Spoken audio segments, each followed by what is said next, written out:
So, good morning, class. Good morning, good morning. Good morning, class. Welcome to our English class again. So, how are you guys? I hope you're all doing fine and I hope you're all doing well. So, once again, class, welcome to our English class.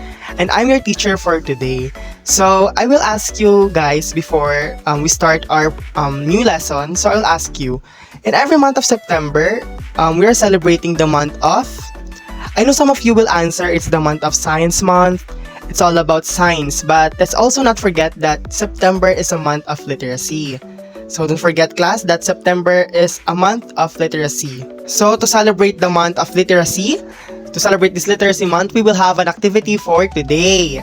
So are you guys excited for that activity? I hope you're excited because you will learn a lot from it. So remember guys, yesterday I asked you to read the story of Hans Andersen, the Emperor's New Clothes. So that was written by Hans Andersen, one of the most famous literary writer of all time.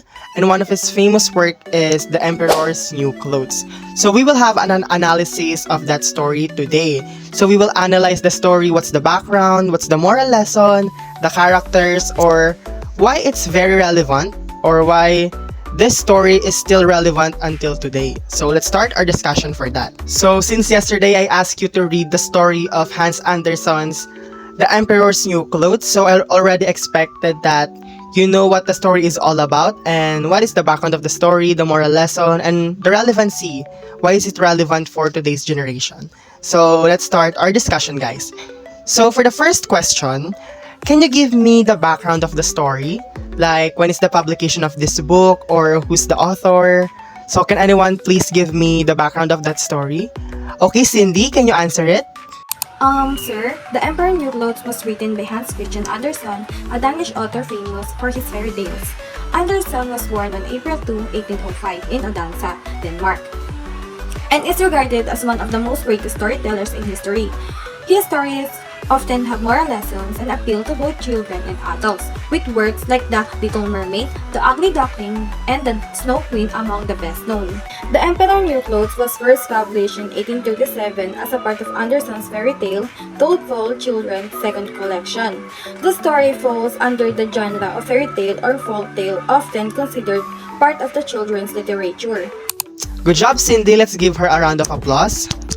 The author of the book is Hans Christian Andersen, and it was released last 1837. So it's a very, very old story, but it's still relevant today. So before we know the summary of the story, or before we jump into the story, can you please give me who are the characters of The Emperor's New Clothes?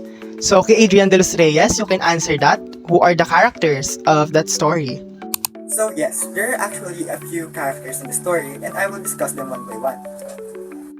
So the first one is the Emperor.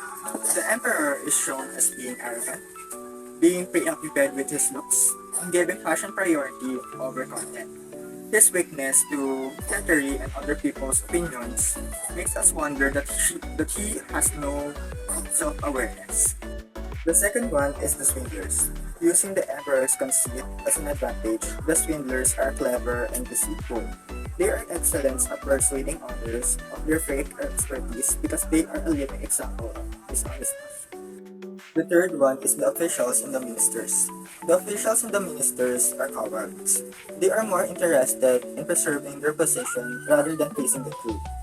To keep them from looking stupid, they pretend to admire the non-existing truth. The fourth is the child. The child breaks deception with a plain truth, standing for purity and honesty. His honest opinion emphasizes the ridiculousness of the circumstance and the value of true insight. So that's it. They are the characters from this amazing book. Very good, Adrian. You're right. The characters of the story are the emperor, the officials, the child, and also the people. So, I know you're excited for the story. So, let's know what is the summary or what is the story is all about. So, Creonel Leaning, can you give us the short summary or the detailed summary of the story so we can understand it better? The story went. The story revolved around an emperor who is extremely obsessed with his attire and appearance. One day, two swindlers came to his kingdom pretending to be master weavers who can create an exquisite fabric that is invisible to anyone who is unfit of their position. The emperor liked what he had heard and orders the two to craft his new clothes. The two set up looms and pretends to weave, all the while pocketing the important materials and gold that the emperor has given to them. Later, the emperor's official arrived to inspect the work, but all they see are empty looms. However, fearing that admitting the truth would label them as incompetent, they reported back to the king, praising the quality of the non-existent fabric. The emperor, not wanting to look foolish himself, also pretends to see the fabric and agrees to wear it on a parade. During the parade, all the townspeople who have been influenced by the emperor's official, also not wanting to look foolish themselves, admires the emperor's new attire. Everyone only realizes the truth when a child claims that the king is not wearing any clothes. Realizing his foolishness, the king properly continues the parade, acknowledging the lesson learned. Nice, Creonel. It's very, very detailed and we really understand what the story is all about. So, good job. So, for the next question, can you give me what are the themes or what is the theme of that story? Okay, Justine Rain. Justine Rain, can you answer the question? The emperor's clothes illustrates timeless tips of description and social conformity, showcasing how individuals can be guided by pride and a desire for acceptance in the story. Emperor's observation with appearance leads to him ingrown the truth. Nice, Justin. Nice answer. Correct. That's the theme of the story, The Emperor's New Clothes. So, what do you think is the moral lesson of this story? I know every story has their own lesson. So, for this story, what do you think is the moral lesson? And why is it very important for us to always remember this? Sure, sir. The story shows many different symbols.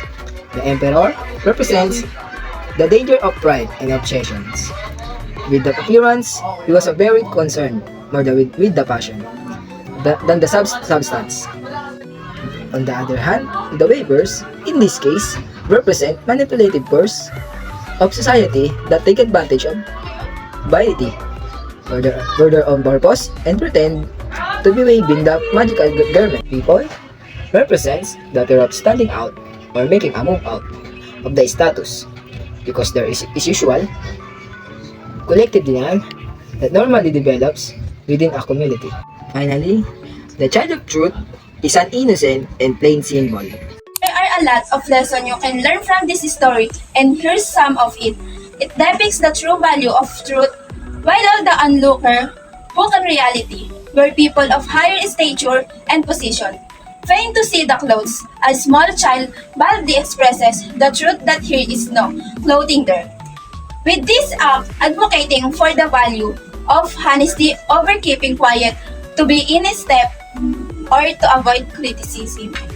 The story dramatically points out the price of blind conformity. The villagers and officials can even claim they are saying those clothes too, because they do not want to appear ignorant. The fear of being different can sometimes keep people from truthful being. I hope you always remember this lesson from this beautiful story. Nice answer, Princess. Thank you for giving us the moral lesson of this story. You're right. The lesson of this story is the value of saying the truth. So, don't forget, guys, that you always need to say the truth even if it hurts other people, because that's the truth. Let's be honest all the time. So that's the lesson of the story, The Emperor's New Clothes. So for the last question, this is the last question, guys. What do you think, why do you think this story is still relevant today? Do you think this story is still relevant today? Why or why not? So can you answer it? Okay, Ivan, can you answer why this story is very, very relevant, still relevant until today? Yes, for me, The Emperor's New Clothes is a timeless story. It's very relevant until today because just like the emperor who always want glitz and glam, generation today focus on the way what we look. So yes, still very relevant. Nice! That's nice. You're right.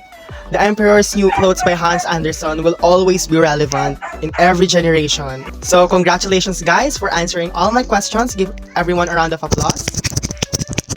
So thank you for answering all my questions, and that's how we celebrate our Literacy Month this September. We pay homage to one of the best story of all time, one of the best story written by also one of the best fairy tale writer, Hans Andersen. So let's call it a day, guys. Goodbye. I will see you tomorrow again.